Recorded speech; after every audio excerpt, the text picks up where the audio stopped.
Nagaani faraarri jaalalli waaqayyoo isiniif baay'atu firoota koo akkam jirtu nagaa keessanii ani obboleettiin keessan nagaadha.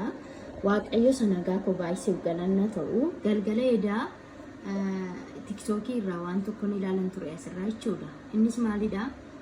Obboloota kaleessa gooftaa Yesuus Kiristoosiin lallabaa turanii, kaleessa inni fayyisaadhaa jedhaa turanii, kaleessa inni waaqayyoodhaa jechaa turanii, kaleessa inni namadha simmoodhanii nama ta'uu gooftaa Yesuus waaqa ta'uusaa, ilma ta'uusaa, hafuura qulqulluu ta'uusaa namoota namaaf ibsaa turantu as galagalaniitu inni nama akka kan kootiitti dhaadan eeyya rakkoon qabu inni nama akka keetii ta'uusaa aniyyuu ragaan ba'a macaafnis ragaa ba'a wanta ta'eef jechuudha.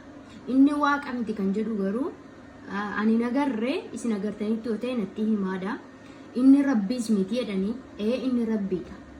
Macaafa qulqulluu keenya keessatti wangeela Yohaannis boqonnaa 1 lakkoofsa 39 kaastanii yoo dubbifattanii bartoonni gooftaa Yesuus Kiristoosii rabbii barbaadu turan.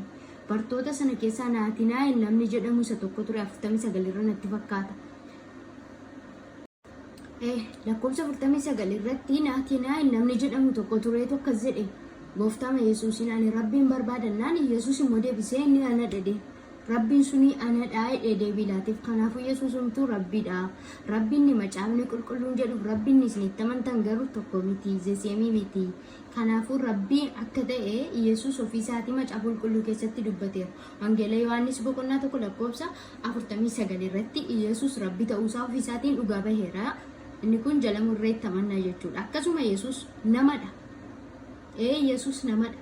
Isaayyaas boqonnaa 9 lakkoofsa 6 irratti nama ta'uu Yesuus Maatiyos 1:21 Maatiyos 10:13 hanga 17 akkasuma immoo Yohaannis 1:50 fi Yohaannis 11:27 fi tokkoffaa Yohaannis 5:20 irra hodhattanii dubbisattan Yesuus ilma namaa ta'uusaa dhugaa ba'a macaafni qulqulluun. Yesuus immoo inni ilma namaa ta'e kun ilma waaqayyoo ta'uusaa wangeelli dhugaa ba'a. Inni keessatti beektu Yohaannis 1:18 Yohaannis 3:6 hanga 18tti akkasuma immoo tokkoffaa Yohaannis 4:9 yoo dubbisattan Yesuus ilma waaqayyoo ta'uusaa wangeelatu dhugaa ba'a jechuudha. Akkasuma macaafni qulqulluun Yesuus hafuura qulqulluu ta'uusaa dhugaa nu ba'a. Eessatti dhugaa ba'a? Ragaa qabdaa jettan ragaan qaba. Yesuus Kiristoos ilma waaqayyoo ta'ee namas ta'ee hafuura qulqulluu ta'uusaatii fi macaafni qulqulluun keenya dhibbatti ragaan. Namoonni ragaasa kana hin beekne dhaxxanii ofuma keessanii keessa galtanii hin baxabaxinaa. Macaafa qulqulluu dubbistanii namoonni hin beekne macaafa qulqulluu wajjin walii galtee namoonni hin qabne ofuma akkasumatti keessa seentanii waan hin beekne tokko hin baxabaxinaa hin beeku edhaati ta'a yookaan immoo dhaqaati namoota beekan irraa baradhaa. Yoo kanaan achi immoo gaduma taati macaafa qulqulluu keessan dubbisaati gaaffii kanaaf deebiin ta'uu qabu isa kameedhaati. Waaqayyoon kadhadhaati macaafa qulqulluu keessan badaa dubbisa. Waaqayyoo fi isaati deebisin ilaata waan ta'eef deebii gaa waaqayyo harka fudhattu wanta ta'eef. Kanaaf iyyuu Yesuus Kiristoos hafuura qulqulluudha. Hafuura qulqulluu akkas jedha sagalee macaafni qulqulluun iddoo akkasii irratti ni argattu. Ani amma isin dubbisuudhaaf daqiiqaa waan dheeressuuf jecha jechuudha. Dhaqaa dubbisaas. Dhugaama isaa argachuu barbaaddu yoo ta'e dhaqaa dubbisaa. Garuu ofuma xeebuudhaaf taanaan immoo wanta goonuu qabu. Dhugaan jiru garuu kanadha. Lammaffaa Qorontos isa lammaffaa Qorontos boqonnaa 3:17 Yohaannis boqonnaa 14 lakkoofsa 18 hanga 19 Yohaannis boqonnaa 15 lakkoofsa 16 hanga 24 hojii ergamootaa 3:19 hanga 20 Roomee 8:10 akkasuma raajii Mikiyaas boqonnaa 2 lakkoofsa 10 isa tokkoffaa Qorontos 8:6 akkasuma Efesoon 4:6 tokkoffaa Xiimotewos 1:17 ergaa Yohaannis ergaa Yihuudaa lakkoofsa 25 irra ergaa Yihuudaa lakkoofsa 25 irra hodhattanii dubbifattanii Yesuus Kiristoos hafuura qulqulluu ta'uusaa macaafni qulqulluun keenya ragaadha jechuudha. Aqaatii dubbisaa. Akkasuma Yesuus abbaa akka ta'e macaafni qulqulluun hin dubbata. Yesuus waaqayyo abbaa isa ta'e akka inni waaqayyo abbaa ta'e uumaa waaqaaf lafa akka inni ta'e macaafni qulqulluun hin dubbata. Wantuma waliin falmasii Isaayyaasuma 6:9 irratti ni dubbistan waaqayyo danda'a. Yesuus Kiristoos abbaadha. Akkasuma Yohaannis 14:6 hanga 10 Yohaannis 14:18 hanga 19 Roomee 8:15 tokkoffaa Yohaannis 2:23 irra hodhattanii dubbistanii Yesus abbaadha. Haleluuyaa. Kanaafu waa'een Yesus namoota karaa badiisaarra jiraniif ammayyuu gaaffiidha. Namoota karaa jireenyaarra jiraniif garuu inni jireenya dhugaadha, ifa bara bara.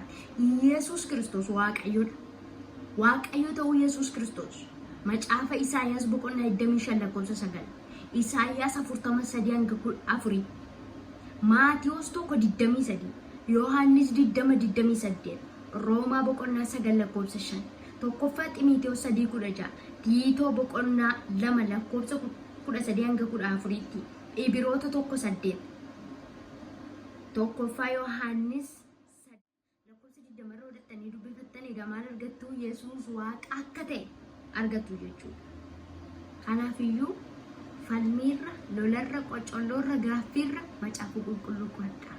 Warri isiniif hin galle, warri dukkana keessa jirtan, warri waa'een Waaqayyoo isiniif hin galle, warri karaan jireenyaa eessa akka ta'e hin beekne, warri ergamni Waaqayyoo gara biyya lafaa kanatti sii fide, eessatti akka inni sii fide, eenyuuf akka inni sii fide, warroonni hin beekne gara Waaqayyoo kottaa, dura gara isaa kottaa, gara isaa erga dhuftanii boodarraa barattu waan ta'eef. Gara isaa kottaa, isa laalaa, gara isaa dhaggeeffadhaa. Waaqayyo maal na barsiisuu barbaaddeedhaati gurra qalbii keessanii Waaqayyoon dhaggeeffadhaa.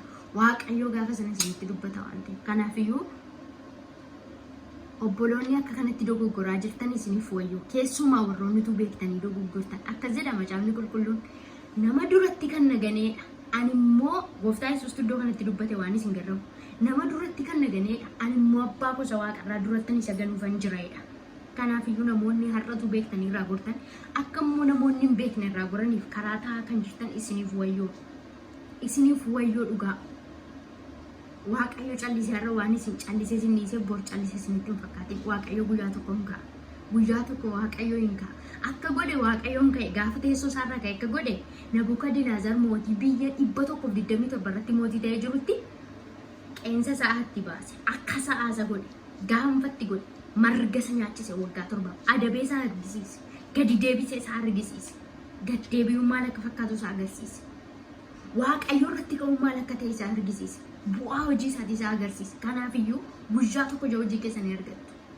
Har'a isinitti hin fakkaatu garuu guyyaa tokko garuu akka isin ija hojii keessan argattan ani nan beeka, nan amanas. Waaqayyo immoo calluma deemnisu namoota akkasumaan maqaa isaa dha'an irratti Waaqayyo calluma hin jiru. Namoota akkasumaan isa irratti ka'an irratti Waaqayyo calluma hin jiru. Namoota akkasumaan waan isaaniif hin galle keessa seenanii dubbii macaafa qulqulluu kanaan taphatan Waaqayyo calluma deemnisu. Waaqayyoon farada. Namaaf nama kana raarsu nama. Namaaf Waaqayyo kana raarsu garuu hin jiru jedhee ijoollee isaatiin. Akkuma inni jedhe immoo namni ijoollees Eelii sanaaf Waaqayyo gidduu garee araarsu waan hin turree fi ijoolleen Eelii mana Waaqayyoo diigaa turanii, mana Waaqayyoo balleessaa turanii, mana Waaqayyoo keessatti ejjaa turanii, sobaa turanii, ajjeesaa turanii, hamataa turanii guyyaa tokkotti itti dhabaman. Du'uu isaaniirraa kan ka'e abbaan isaanii hin du'e. Sababa isaan balleessaa hojjetan balleessaa isaaniirraa kan ka'e badiisni fira isaanii maatii isaaniirra ga'e. Kanaafiyyuu firoo tokko hin dogoggorina warra dogoggoran duukaa. Dogoggoran ari'inaa jireenya barbaada malee eebbifamaa.